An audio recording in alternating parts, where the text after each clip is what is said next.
Washington, 13 de julio de 1945. Querida Bárbara, a menos que haya un cambio de última hora, esta será mi última carta durante un tiempo. Finalmente se acerca la partida. Mi hermano Bud ha sido nombrado jefe de la misión. Está previsto que se reúna con nosotros pronto junto con Bob Parris y otro montador. Viajaremos a 10 ciudades alemanas en busca de películas y fotografías que puedan servir de prueba en el proceso de Nuremberg. Tendremos que hacer algunas incursiones en las zonas ocupadas francesas y británicas. A veces pienso que mi espalda no es lo bastante fuerte para cargar con esta misión. Nunca antes había tenido tantas responsabilidades. Hay tantas cosas que hacer y tan importantes que a veces eso me asusta.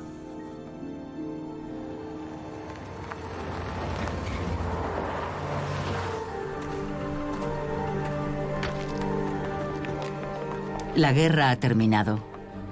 El mundo entra en una nueva era al ritmo de las discusiones entre los vencedores. Acordar un castigo que imponer a los criminales de guerra nazis es el objetivo de varias reuniones al más alto nivel, al final de las cuales se decide organizar un gran proceso en la misma Alemania, en la ciudad de Nuremberg. Las modalidades de este proceso sin precedentes que marcará un hito en la historia se discuten en Londres en junio de 1945. Al mismo tiempo, a miles de kilómetros de distancia en Estados Unidos, dos jóvenes soldados, dos hermanos, se preparan para vivir una aventura que les marcará de por vida. El más joven, Stuart Sulber, que escribe prácticamente todos los días a su esposa, solo tiene 23 años. Bud Sulber, su hermano de 31, es teniente de la Armada.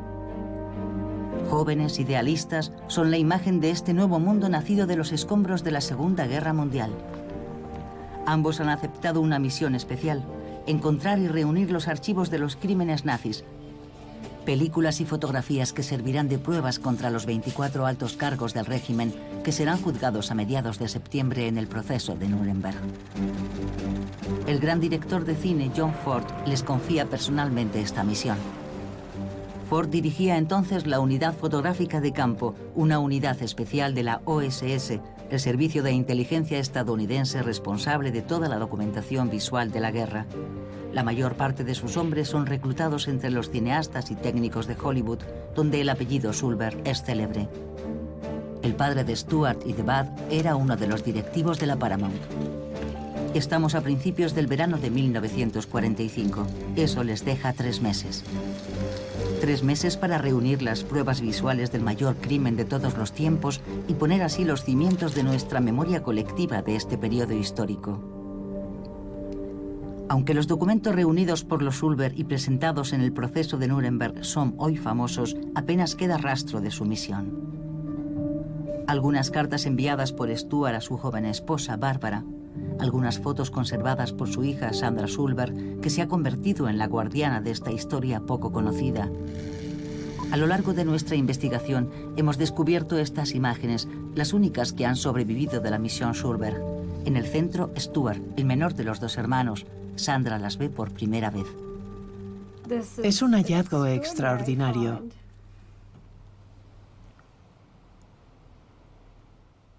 Tengo fotos de mi padre de joven, pero nunca antes lo había visto así, en una película.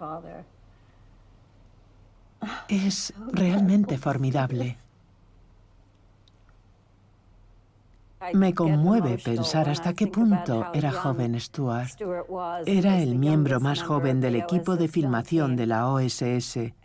Seguro que para él resultó muy impactante volver a ver todas esas atrocidades.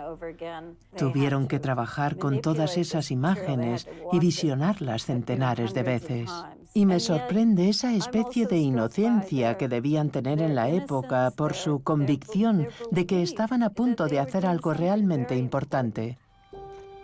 Hoy, algunos elementos nos permiten reconstruir parcialmente la misión. En especial esta conferencia que dio Bud Sulber al final de su vida, convertido ya en uno de los mejores guionistas del Hollywood de la posguerra. En ella revivió ante su audiencia los momentos clave de esta excepcional inmersión en el corazón de la gran historia. No tenía la menor idea de en lo que me estaba embarcando. Habíamos empezado recuperando todas las noticias de la Fox Movie Town que en realidad eran películas alemanas con comentarios estadounidenses y las visionábamos en Nueva York día y noche, día y noche. Tras 2 intensas semanas en la sede de Fox Movietone, el principal banco de imágenes estadounidense, los 2 hermanos seleccionan alrededor de 30 horas analizadas y clasificadas en su totalidad. Es en esta primera selección donde aparecen las imágenes de los primeros autos de fe, al igual que las del discurso de Goering, entonces ministro del Interior, en el origen de los primeros disturbios antisemitas. Los matrimonios entre judíos y ciudadanos alemanes o de origen similar están prohibidos.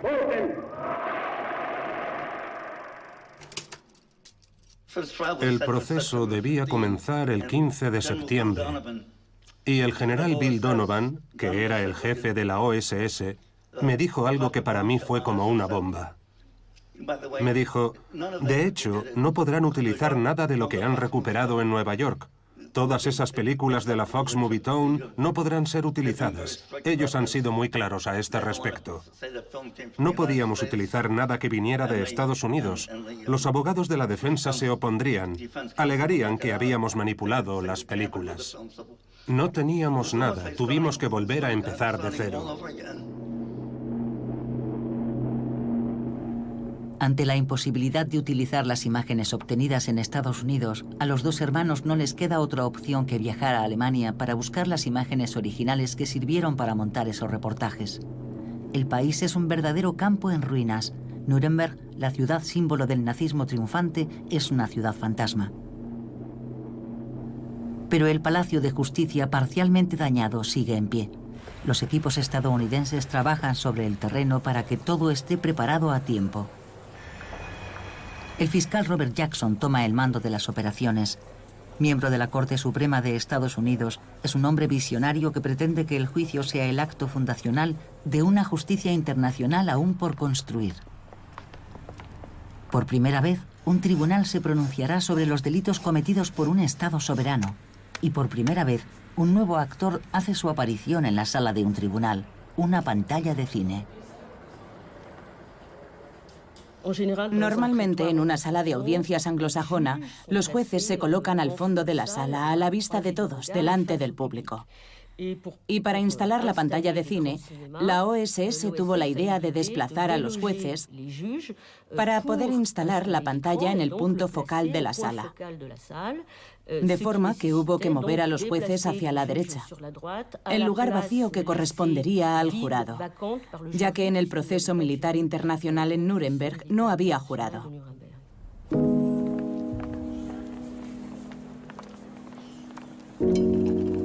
16 de julio de 1945. Querida, te escribo desde Alemania.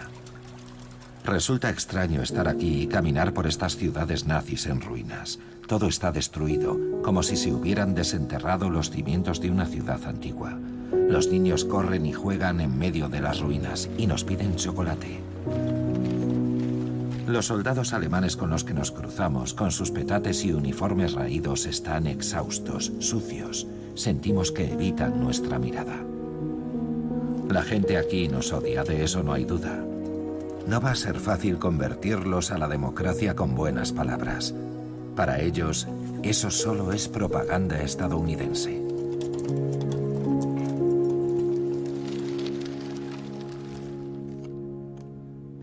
Los Schulber viven ahora en una villa requisada a las afueras de Berlín, donde instalan su sala de montaje.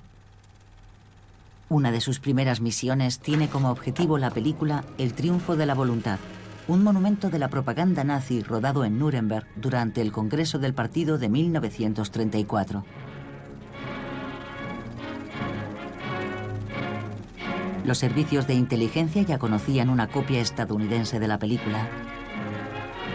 Tras un primer análisis de la copia alemana, Bud Schulber recibe la orden de encontrar y detener a la directora de la película, Leni Riefenstahl, miembro del círculo íntimo de Adolf Hitler.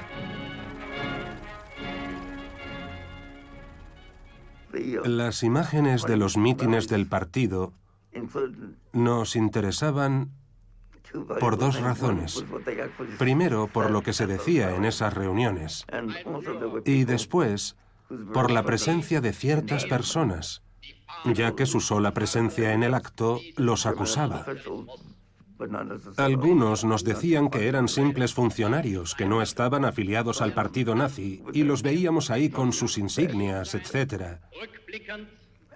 Y Leni Riefenstahl nos ayudó a identificar a muchas personas.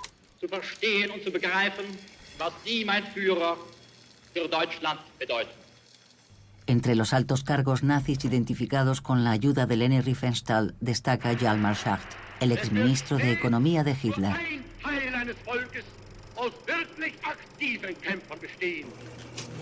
Aunque dijo a los investigadores estadounidenses que él nunca había apoyado el nazismo, las imágenes de su presencia entre los dirigentes nazis demuestran lo contrario.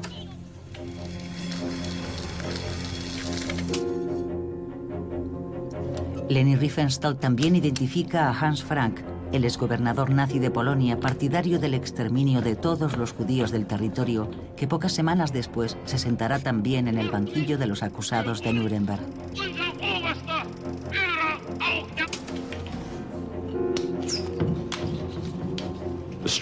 La estrategia de los fiscales en Nuremberg era conseguir condenar a los acusados basándose en sus propias declaraciones y en las grabaciones que ellos mismos habían hecho de sus actos criminales. Los fiscales tenían a su disposición las películas que habían rodado Leni Riefenstahl y otros, un material procedente del propio gobierno alemán. Y nadie podía decir que esas películas habían sido manipuladas o incluso alteradas por un montaje tendencioso. Era la presentación que los mismos alemanes habían hecho de sus propias acciones. Película filmada en 8 milímetros por los alemanes durante el pogromo de Lviv, Ucrania, en junio de 1941, en el que murieron cerca de 4.000 víctimas.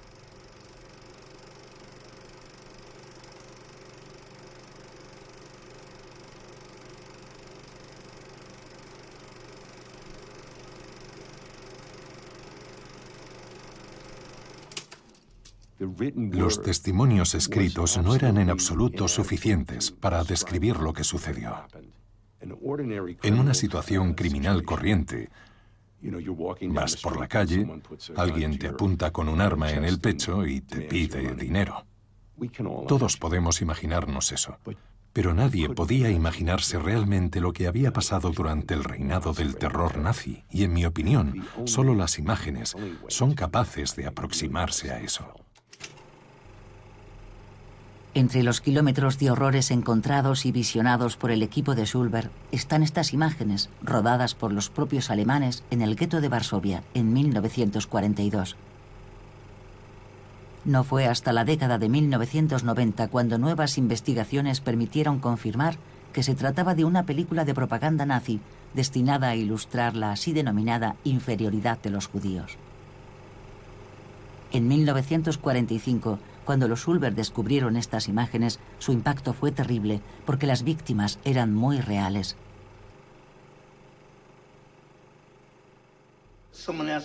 Alguien me preguntó, ¿qué es la cosa más horrible entre todas las cosas horribles que has visto? Y yo le dije, creo que está en esa película alemana sobre Varsovia. Se ven fosas donde están enterrados esos pobres cuerpos consumidos y vemos a un cámara alemán abajo, dentro de la fosa, filmando un contrapicado de los cuerpos flacos y desnudos que caen delante de él. Estaba haciendo eso. Esas no son imágenes tomadas por el bando contrario, son de ellos. Filmaban lo que estaban haciendo, incluyendo imágenes increíbles, en fin, de mujeres y niños tirados así, delante de los ojos del cámara. Pensar que ese hombre estaba filmando eso como un trabajo cualquiera esas imágenes me han perseguido toda la vida.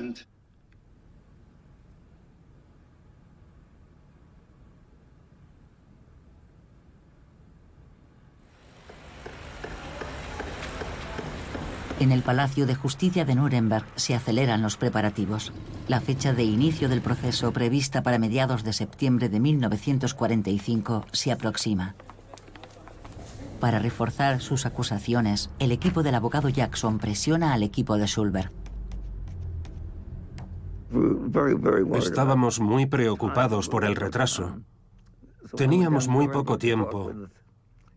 Yo fui a Nuremberg para hablar con el equipo jurídico de Jackson para obtener detalles acerca de las acusaciones y saber exactamente cómo podían las evidencias fotográficas reforzar sus acusaciones. A partir de ese momento trabajamos en estrecha colaboración. Ellos estaban intentando construir el caso de la acusación en torno a la idea de conspiración, argumentando que los nazis y Hitler habían conspirado desde el principio, desde 1933. De forma que la acusación tenía diferentes etapas: crímenes contra la humanidad, contra la paz en el mundo, y yo con esa información salía a buscar nuevas películas.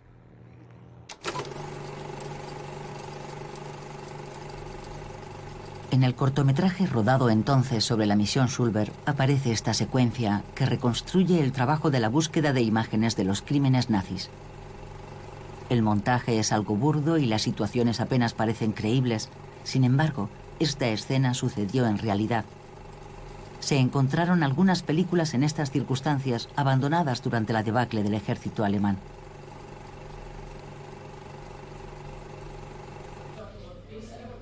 Con el caso de la Fiscalía aún lejos de estar preparado, en el equipo estadounidense surgen diferencias de opinión ante la estrategia de Jackson de basarlo todo en los documentos nazis en detrimento de los testimonios de los testigos. Estas diferencias, además del tiempo limitado del que disponen, complican aún más la tarea de los Schulberg. Ayer pude hacer otro envío a Londres. Documentos secretos de las SS, películas y fotos. Pronto volveré sobre el terreno para proseguir con la investigación. Si al menos pudiéramos liberarnos de todo el papeleo burocrático que solo retrasa nuestro trabajo. Cada segundo perdido es una posibilidad menos de encontrar lo que buscamos. Esta noche estoy un poco desanimado, porque, por decirlo claramente, esto es un desastre. Normalmente no me importaría, pero esta misión es crucial. Nuestros mandos confían en nosotros, pero si esto sigue así, la misión más importante que ha tenido que realizar nunca la unidad fotográfica de campo puede acabar en un enorme fracaso.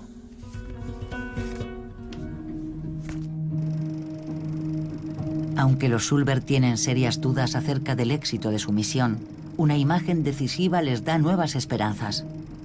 Esta toma de Heinrich Hoffmann, el fotógrafo personal de Hitler. Los Schulberg y su equipo de edición, este es Joe Sigman, lo descubren en una de las películas incautadas. Detienen a Hoffmann rápidamente junto con otros técnicos de cine del departamento de propaganda dirigido por Goebbels. Stuart Schulberg logra así hacerse con todo el archivo fotográfico de Heinrich Hoffmann, 12.000 negativos que envía inmediatamente a Londres para su análisis antes del juicio. Para intentar demostrar su buena fe, los prisioneros proporcionan información valiosa a los militares estadounidenses. Gracias a ellos, supimos que las SS tenían su propio servicio cinematográfico y que hacían lo que ellos llamaban informes, actas. Nosotros las llamaríamos imágenes de atrocidades, pero para ellos era un trabajo del que se sentían muy orgullosos.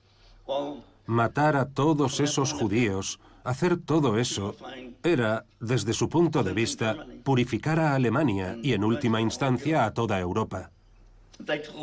Decían que esas películas, que a menudo eran películas de 2 bobinas, se proyectaban en las casas de los jerarcas nazis, Goebbels, Himmler, Hitler y los demás.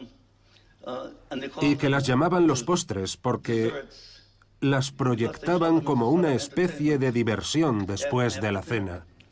Pensamos que teníamos que encontrar esas películas. Gracias al soplo de otro informante, Bud Schulberg descubre la existencia de un escondrijo secreto en el que los nazis habrían almacenado algunas de sus películas más comprometedoras. Según su informador, ese escondite se encuentra en el fondo de una mina de sal a 600 metros de profundidad. Esa mina aún existe hoy. Se encuentra en Grasleben, en la región de Magdeburgo. Recorrimos un largo túnel y al final de ese túnel descubrimos algo increíble. Kilómetros de películas quemándose. Había por todas partes, el equivalente a varios campos de fútbol. Lo habían quemado todo. Debía haber millones de metros de películas, todo convertido en humo, destruido. Las habíamos perdido. Lo que perdimos en ese incendio tenía un valor histórico incalculable. Cuando descubre la existencia de otro almacén secreto en Rudersdorf, cerca de Berlín, Bad corre hasta allí con la esperanza de hacerse con las películas intactas, pero es demasiado tarde. De nuevo, acaban de incendiar el almacén. Como mínimo, podemos decir que todos esos incendios que se produjeron en un espacio de tiempo muy corto fueron una coincidencia extraordinaria. Es probable que existiera una política de destrucción sistemática de las películas que podían ser utilizadas por la acusación. Es similar a lo que hicieron con otras pruebas, como durante la Operación 1005, cuando intentaron exhumar todos los cadáveres de las personas asesinadas a tiros, sobre todo en el frente oriental. Intentaron quemar todos esos cuerpos para hacer desaparecer las pruebas de sus crímenes. Yo diría que eso fue exactamente lo que pasó con esas películas. Los Schulberg comienzan entonces una verdadera carrera contrarreloj. Es absolutamente imperativo que encuentren otros archivos antes de que los nazis puedan destruirlos. En noviembre de 1945, la sala 600 del Palacio de Justicia ya está preparada. A Nuremberg comienzan a llegar periodistas de todo el mundo. Cuando la presión sobre los Schulberg y su equipo es máxima, la apertura del juicio se pospone por razones logísticas. La nueva fecha se fija para el 20 de noviembre de 1945. Los Schulberg aprovechan esos días para intentar una última misión. Acaban de enterarse de la existencia de otro escondite importante, pero esta vez en el sector soviético, lo cual complica mucho las cosas. Porque aunque las premisas de la Guerra Fría aún no han volado todos los puentes, las relaciones entre soviéticos y estadounidenses son muy tensas. Bad toma entonces la iniciativa de ponerse en contacto con el oficial del Ejército Rojo al mando del sector de Babelsberg, donde podría encontrarse ese almacén secreto. Contrariamente a lo esperado, el oficial soviético accede a recibirlo. El comandante Avenarius, nunca lo olvidaré. Él me dijo, no lo entiendo. ¿Para qué viene un joven oficial de la Marina a la zona de ocupación soviética? No logro entender qué viene a hacer. Yo le contesté, bueno, es una larga historia, comandante. Nosotros formamos parte del equipo de John Ford. Apenas dije eso, él me preguntó, ¿John Ford? En una sola palabra. Dijo, ¿John Ford? ¿Conoce a John Ford? Le dije, sí, trabajamos para él. Es nuestro jefe. Y él dijo entonces, yo he escrito 2 libros sobre John Ford. Resultó que aquel hombre era el mayor especialista en John Ford del mundo. Y me bombardeó a preguntas. Me preguntó por todas sus películas, una tras otra. Estaba entusiasmado. ¿Recuerdas su película El joven Lincoln? Cuando Henry Fonda pone los pies sobre el escritorio. ¿Recuerdas ese plano? ¿Recuerdas el ángulo del plano? Fue extraordinario. De repente era nuestro amigo. Habría hecho cualquier cosa por nosotros. Nos dijo, venga, venid. El tipo tenía todos los negativos de las películas que buscábamos. Y me dijo, traed un camión y coged lo que queráis. Sin lugar a dudas, los alemanes o sus agentes tomaron medidas para destruir las pruebas. Hoy seguimos sin saber exactamente qué destruyeron. Es por eso que ese encuentro, esa especie de intercambio de películas nazis entre el director ruso del Babelsberg Studio y los Schulberg es tan interesante. Todo estaba guardado en Babelsberg. Fue como si de repente hubieran encontrado las llaves del paraíso.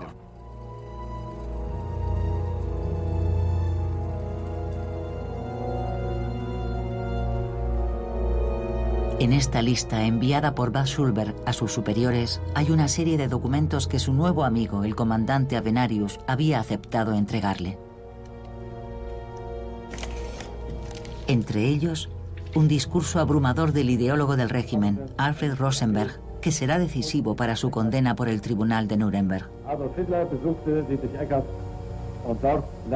Otras imágenes tendrán un valor inestimable para mostrar la política de terror ejercida por los nazis durante su conquista del poder, demostrando de manera determinante la acusación de conspiración y de premeditación contra los acusados de Nuremberg. Todos han sido trasladados ya a los sótanos del Palacio de Justicia, donde aguardan la apertura inminente del proceso. Uno de los acusados, Robert Ley, se suicida pocos días antes, y los prisioneros ahora son vigilados las 24 horas del día.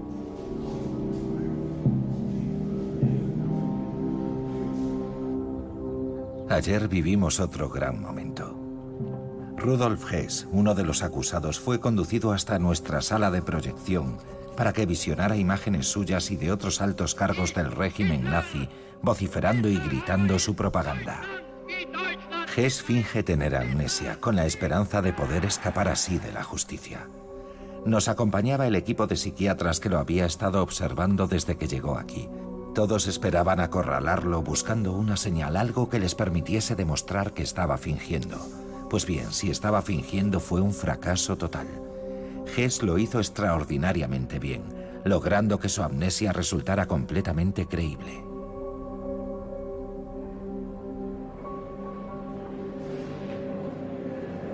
Atención, el Tribunal Militar Internacional va a entrar. 20 de noviembre de 1945.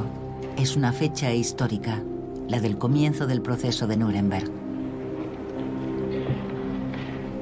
218 días de audiencias, 5.330 documentos, 236 testigos, debates en 4 idiomas traducidos de forma simultánea.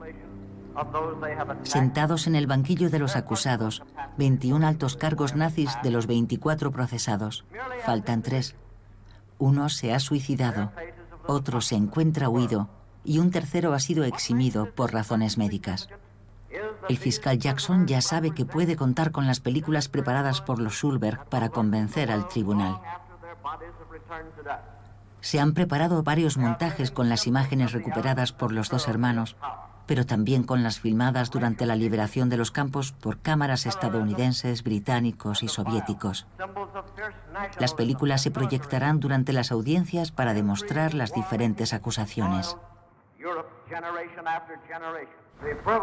El privilegio de abrir la primera audiencia del proceso por los crímenes contra la paz mundial conlleva una gran responsabilidad. A menudo, los acusados fueron fotografiados durante sus actos. Vamos a mostrarles sus propias películas. Verán la forma en la que se conducían y oirán sus propias voces y revivirán en la pantalla algunos hechos de sus conspiraciones. La verdadera acusación aquí es la civilización. Jackson explicó que iba a mostrar las películas nazis precisamente porque los dignatarios, los acusados, habían tenido la vanidad de hacerse filmar a menudo, demostrando así, de forma muy precisa, que el tribunal iba a oír las palabras de los acusados y que verían revivir en la pantalla ciertos episodios del complot, del plan concertado.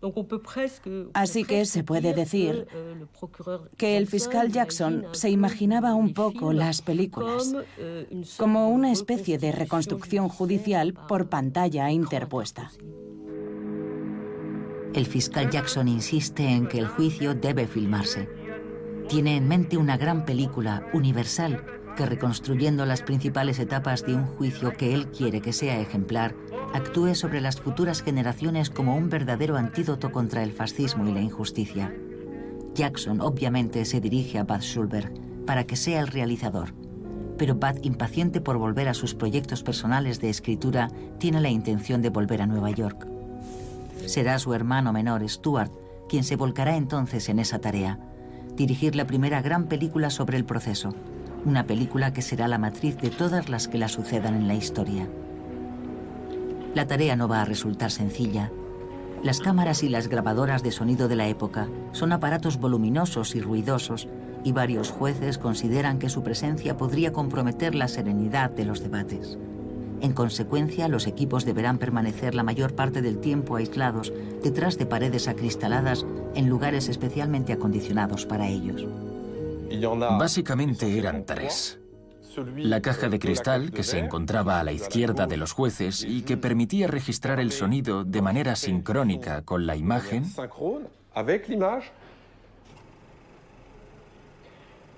Otra cámara, situada en el lado opuesto, a la derecha de los jueces, y que permitía filmar a la vez a los acusados y también las intervenciones de los fiscales.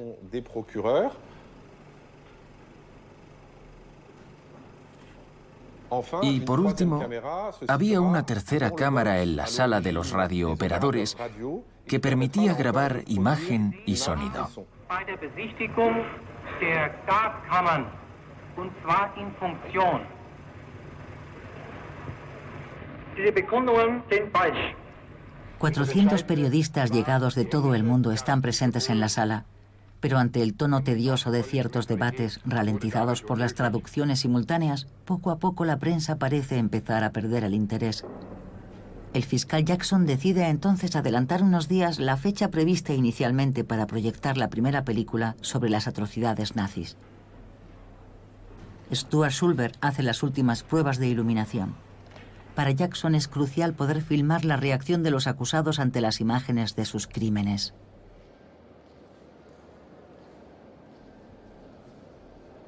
En el momento de las últimas pruebas nos dimos cuenta de que la iluminación era demasiado fuerte y de que no se veían bien las imágenes en la pantalla. Y entonces decidimos cubrir con una cinta adhesiva los tubos de neón que habíamos colocado a los pies de los acusados. Eran más de las 9 en punto. Mientras me afanaba febrilmente agachado sobre un tubo de neón, Goering y Hess se dirigieron hacia mí.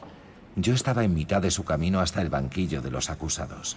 Cuando estaba a la altura de sus botas de cuero, Goering miró un momento mi instalación y me dijo: «El cine, ¿eh? ¿Verdad?». En cuanto a Hess, que aún seguía haciéndose el amnésico, se puso a dar palmadas con aire asombrado. Goering sonrió, se volvió hacia mí y se encogió de hombros. Media hora más tarde, mientras las imágenes desfilaban por la pantalla de Nuremberg, sus sonrisas desaparecieron.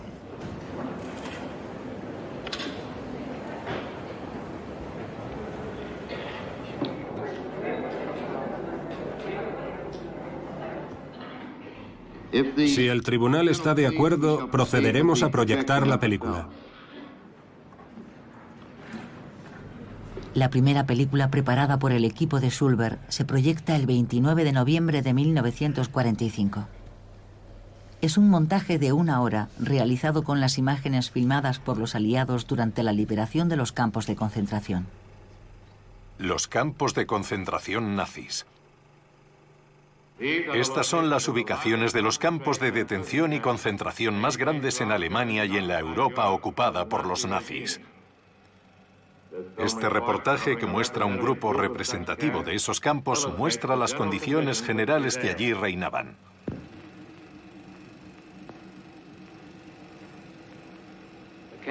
Este campo fue elegido para una inspección dirigida por el general Dwight D. Eisenhower.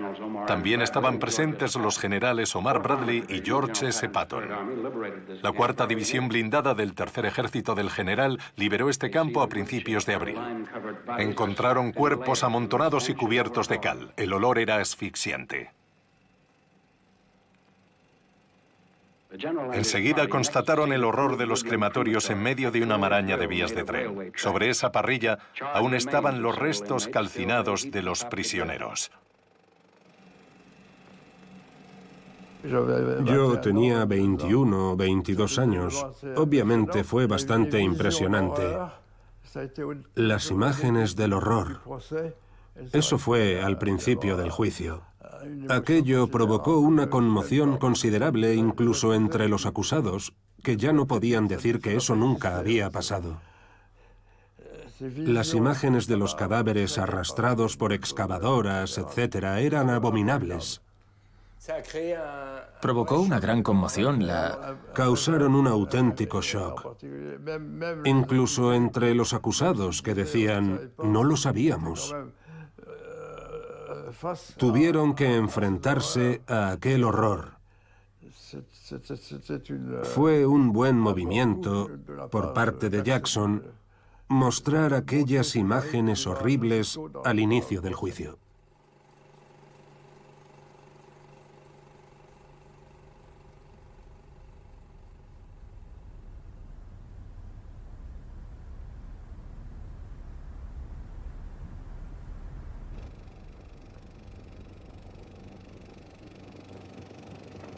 Esto era Bergen-Belsen.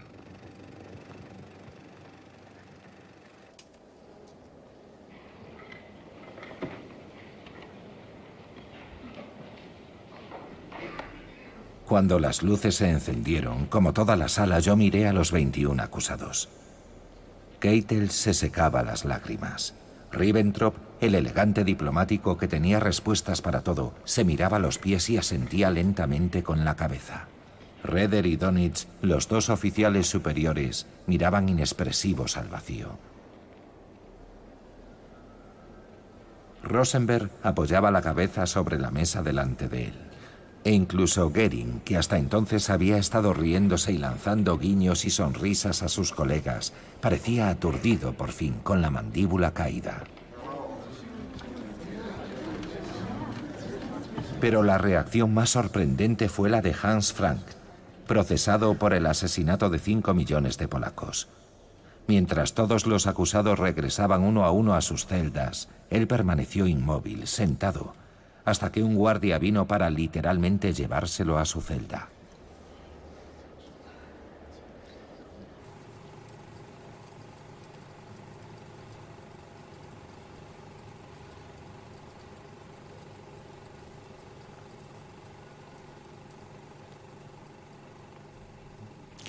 Estaba realmente conmovido, debo admitirlo. A punto de llorar.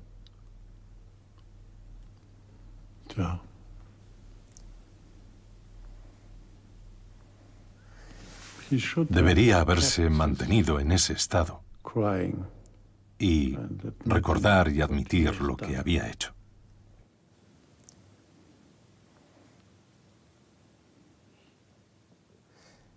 ¿Cree que nunca habían visto esas imágenes? No puedo hablar por los demás, pero estoy seguro al 100% de que mi padre nunca había visto esas imágenes, porque él no quería verlas. Él sabía perfectamente lo que estaba pasando, lo que les ocurría a todas esas personas inocentes, pero verlos así en aquella sala, eso fue algo absolutamente nuevo para él. ¿Y piensa que sintió remordimientos? No, jamás. El día antes de su muerte, escribió a su abogado, el señor Seidel, y a su esposa, mi madre. Él escribió: cuento con vosotros para que digáis la verdad sobre mí. Yo nunca fui un criminal. Increíble. Después de un año entero de proceso, con todas estas pruebas, con todas estas películas, las imágenes de Auschwitz, y después se atreve a decir eso. Eso es algo que nunca le perdonaré. Jamás.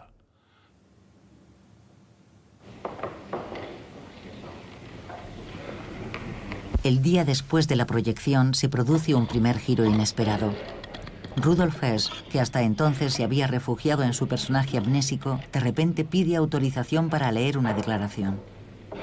Señor presidente, a partir de ahora, mi memoria vuelve a estar disponible para el mundo exterior.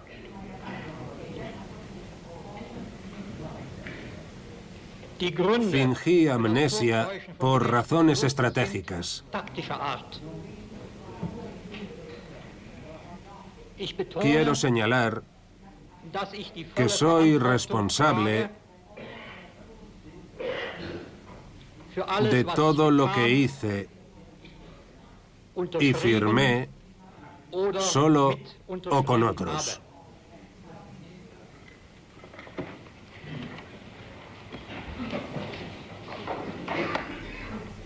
Pocos días después, el 11 de diciembre de 1945, la acusación presenta ante el tribunal la segunda película preparada por el equipo de Schulberg. Acaban de terminar de montarla. Con una duración de 3 horas y 15 minutos, el plan nazi fue elaborado a partir de documentos encontrados durante la misión de los dos hermanos. Esta película es esencial para demostrar la acusación de la guerra premeditada y de las atrocidades cometidas por los nazis. Más que ninguna otra película, el plan nazi ha forjado la memoria colectiva de aquel periodo.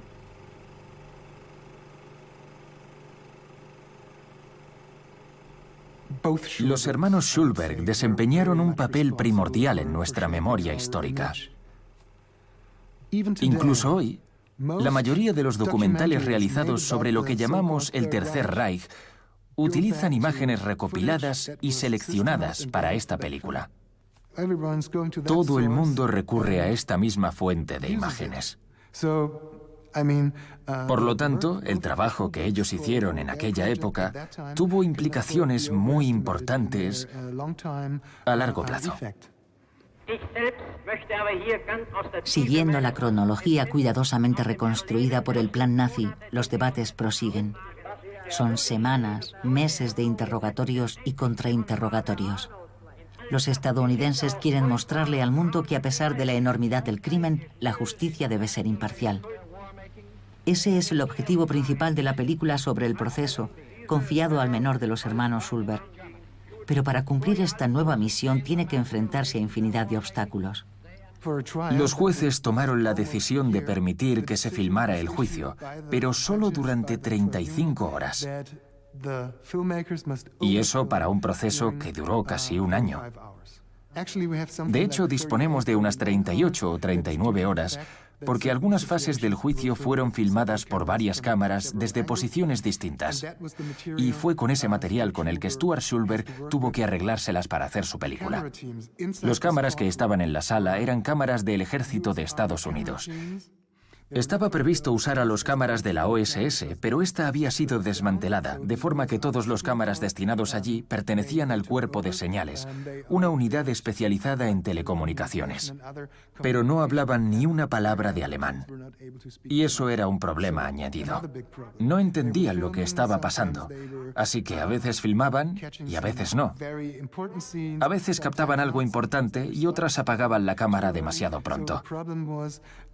El resultado fue que el material con el que tuvo que trabajar Stuart Schulberg era de muy mala calidad.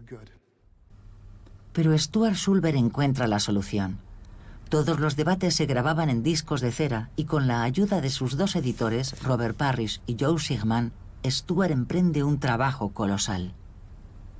Intenta aprovechar al máximo las pocas imágenes de las que dispone y jugar con las voces en off, es decir, montar el sonido con los planos de escucha de unos y de otros.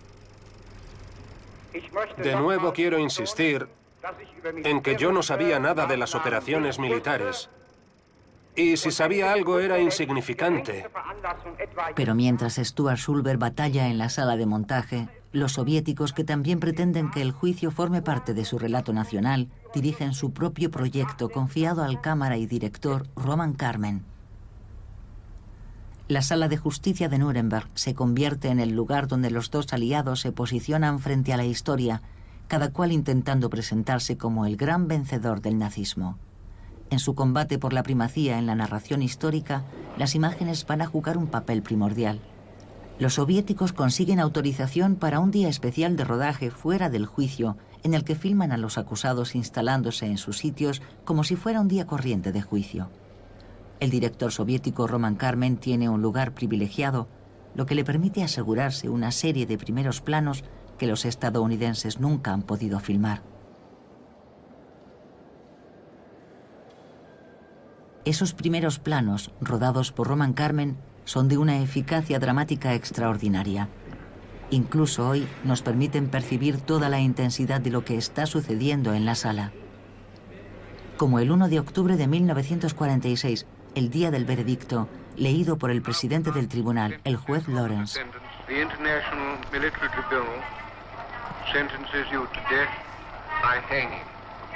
12 sentencias de muerte, 3 cadenas perpetuas, otras 4 de 10 a 20 años, 3 absoluciones. 11 de los 12 condenados a muerte serán ejecutados 2 semanas después en la prisión de Nuremberg. El último, Goering, se suicida en su celda la víspera de la ejecución.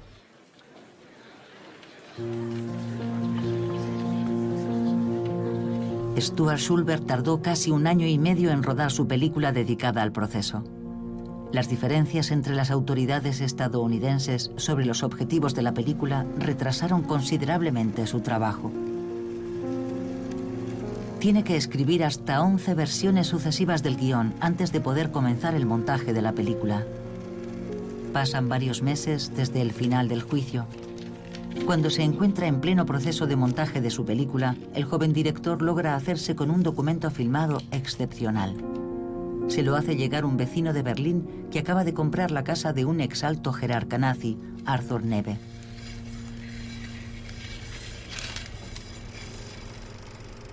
La película, que recoge uno de los primeros intentos de gasear a seres humanos, fue probablemente filmada por el propio Arthur Neve en 1941. Las víctimas son pacientes de un manicomio de la región de Magilov, en Bielorrusia. Stuart Schulberg escribió que ese era el único documento conocido hasta entonces que mostraba el crimen a punto de cometerse. Las imágenes no eran conocidas aún durante el proceso de Nuremberg, pero su importancia es tal que Stuart decide incorporarlas a su montaje.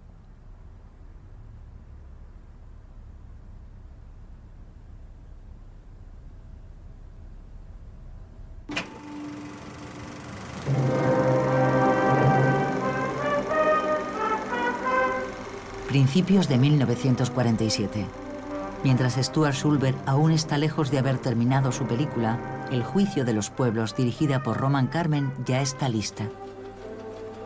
Los soviéticos incluso se permiten el lujo de organizar su estreno en el centro de Nueva York, en Times Square. Los rojos derrotan a los yanquis. La prensa estadounidense ironiza sobre el retraso en la producción de la película americana. Un retraso provocado por las rivalidades entre Washington y las autoridades militares estadounidenses en Berlín. Una de las grandes batallas era saber si se trataba de una película destinada al público alemán o a un público internacional. Para el personal destinado en Berlín, integrado en el gobierno militar, la prioridad era que la película sirviera como una herramienta de desnazificación que sirviera para reeducar al pueblo alemán. Ellos querían mostrar la diferencia entre la justicia nazi y la justicia aliada. Por su parte, Stuart Schulberg pensaba que no estaban haciendo solo una película para Alemania y que el proceso de Nuremberg era un hecho sin precedentes en la historia de la civilización, cuyas enseñanzas concernían al mundo entero y no solo a los alemanes. Navegando como pudo entre esas dos órdenes contradictorias, Stuart Schulberg termina por fin su película a comienzos de 1948, un año después de la de Roman Karmen.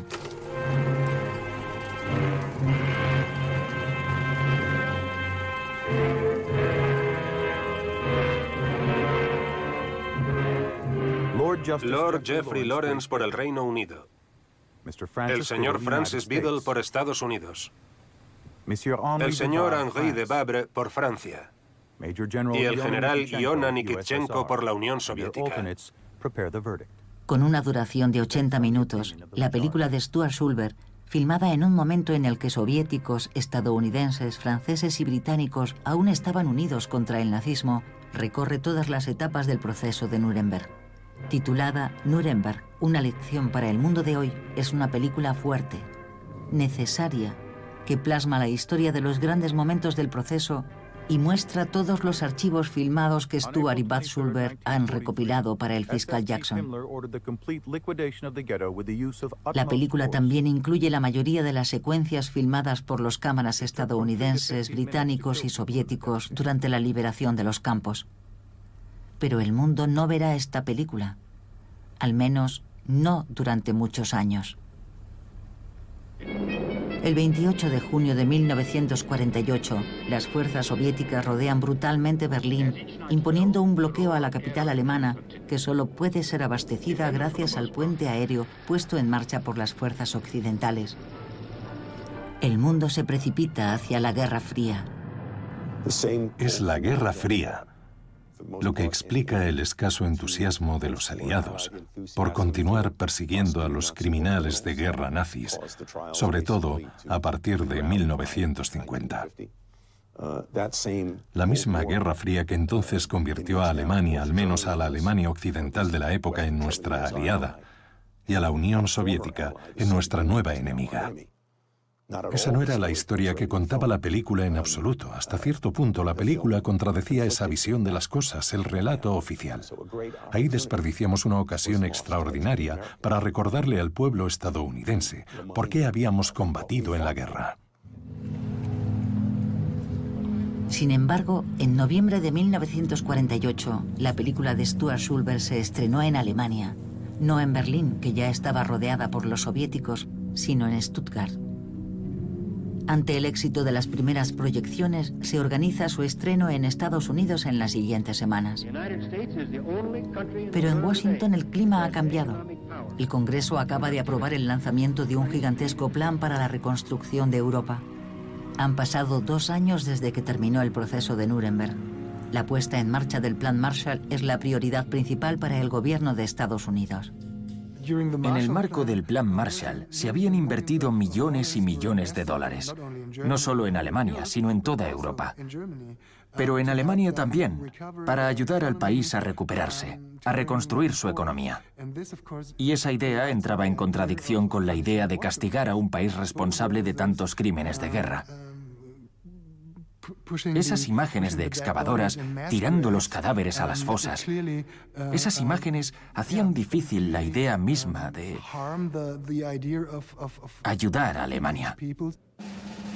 A finales de 1948 se toma la decisión.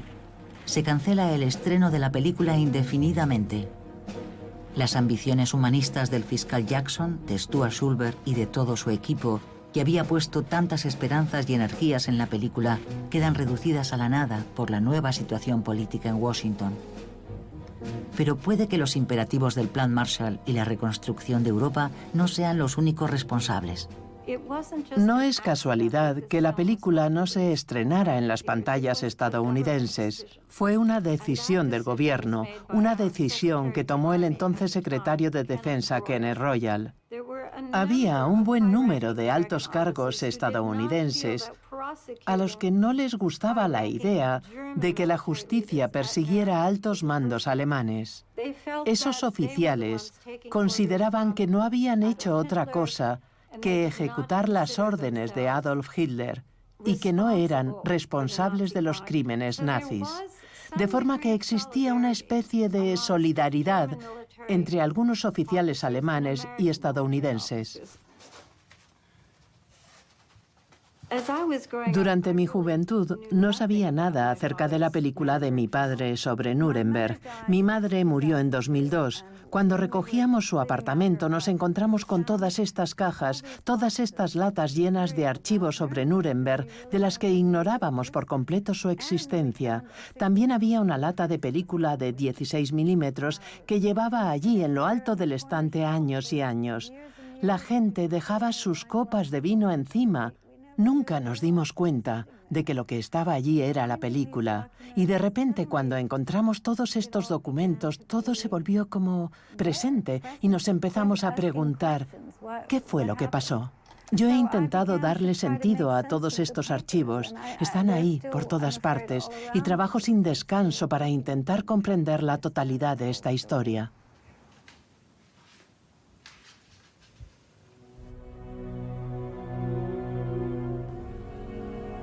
Durante casi 10 años, Sandra Schulberg ha realizado un trabajo colosal para restaurar la película de su padre. Tuvo que encontrar las bobinas, restaurar la imagen, que se había deteriorado bastante con el tiempo, así como el sonido, parte del cual se había perdido. Hoy la película está disponible en 13 idiomas y Sandra viaja por el mundo para proyectarla de nuevo. Gracias a ella, el trabajo de su padre ha podido por fin retomar su camino. Y su título, Nuremberg, una lección para el mundo de hoy, todo su significado.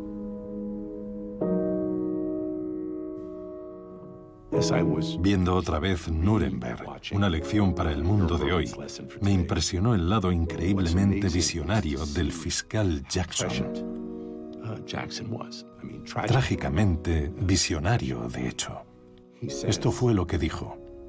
Este juicio es de una importancia capital. Es necesario entender que los acusados encarnan fuerzas siniestras que nos perseguirán aún durante mucho tiempo, mucho después de que sus cuerpos se hayan convertido en polvo.